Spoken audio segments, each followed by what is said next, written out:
Are these books, please? Harold's Circus.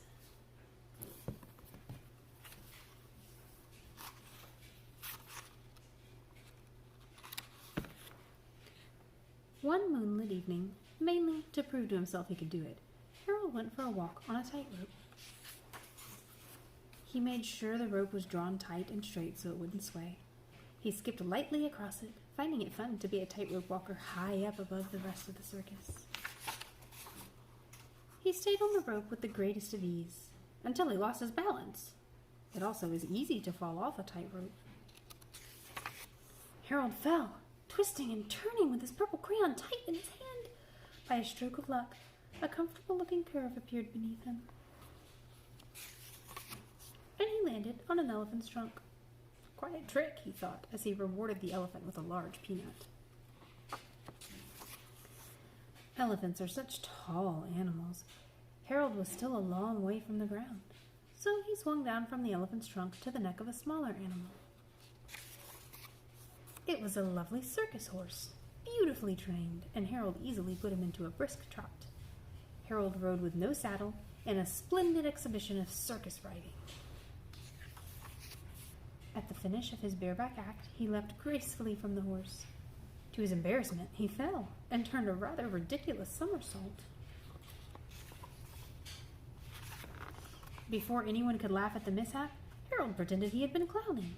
He quickly put on a clown's hat. He put a clown's smile on his face, and he acted silly like a clown. Finally, he took off the hat and the smile, and he gave them back to the clown. The real clown was extremely funny, and Harold laughed and laughed at him. This, Harold told himself, probably was the best circus he had ever seen in his life. Like all circuses, it had a fat lady. She was really amazingly fat, and of course, there was a very tall man. He was really astoundingly tall, and next to him was a very small man. There was another man, a lemonade man. He had a great tank of lemonade. Harold stopped for a drink of it through a straw. It was quite refreshing. He left some money on the counter to pay for the drink, and he went on, looking for the man who was shot out of a cannon. Harold wasn't sure what a man who was shot out of a cannon would look like, but anyway, he wasn't there, though the cannon was nearly ready.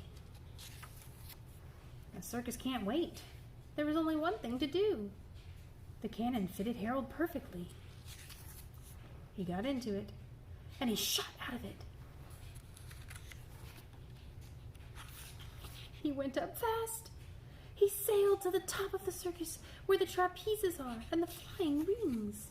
He reached out. He got onto a flying ring. He swung far out on it. He let go, doing a startling flip-flop in the air, and he dived straight down. He was sure the elephant would be there to catch him again. Once more, a reassuring curve appeared beneath him. But he landed surprisingly hard. This was no elephant's trunk. It was the tail of a lion. Somehow a lion had gotten loose in the circus. Before anyone could quite recognize the danger and become alarmed, Harold was at work getting the lion into a cage. He got into the cage himself with nothing but a lion tamer's chair. Then, like the bravest of lion tamers, he faced the lion. With no thought of fear, he put his head right in the lion's mouth. After he took his head out of the lion's mouth, it occurred to him that lions have big teeth, and suddenly he became a bit frightened at how brave he had been. But his own feelings didn't matter, Harold told himself as he left the lion's cage. The important thing at a circus is to make the audience happy.